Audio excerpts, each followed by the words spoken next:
Racine has had a long history of outstanding amateur golfers. Even today, names like Gullberg, Jacobson, and Benson sit atop local, state, and regional leaderboards in area amateur tournaments and beyond.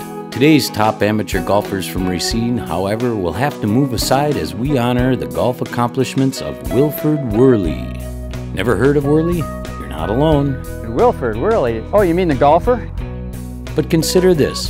One of golf's greats, Bobby Jones, once said of Wehrle, Wilford Wehrle was the best amateur player in America in the mid-1930s. The people who knew Wilford, knew that he was a tremendous player. Wilford was really one of the first Racine people to really become not only well-known in our state as a golfer, but throughout the country.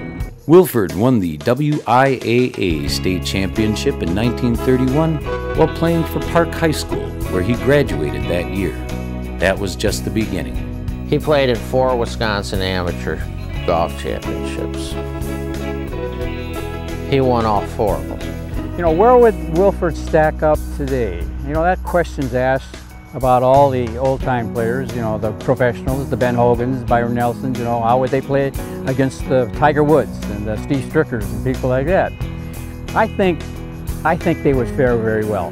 I think, you know, it was all part of their time. They were playing with different types of equipment.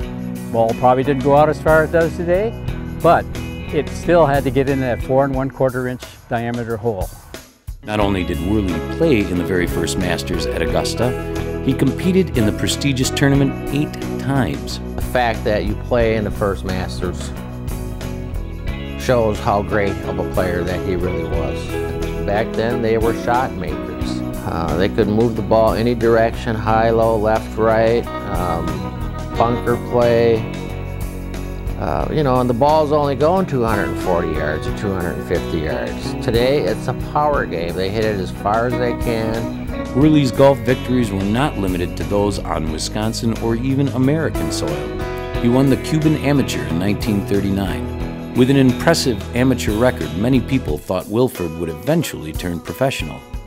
In a local orbit, Wehrle was quoted as saying, he was not good enough to compete as a pro. I know the Wisconsin State Golf Association recognized how good he was when they made him an inductee to their first class. He was a competitor all his life.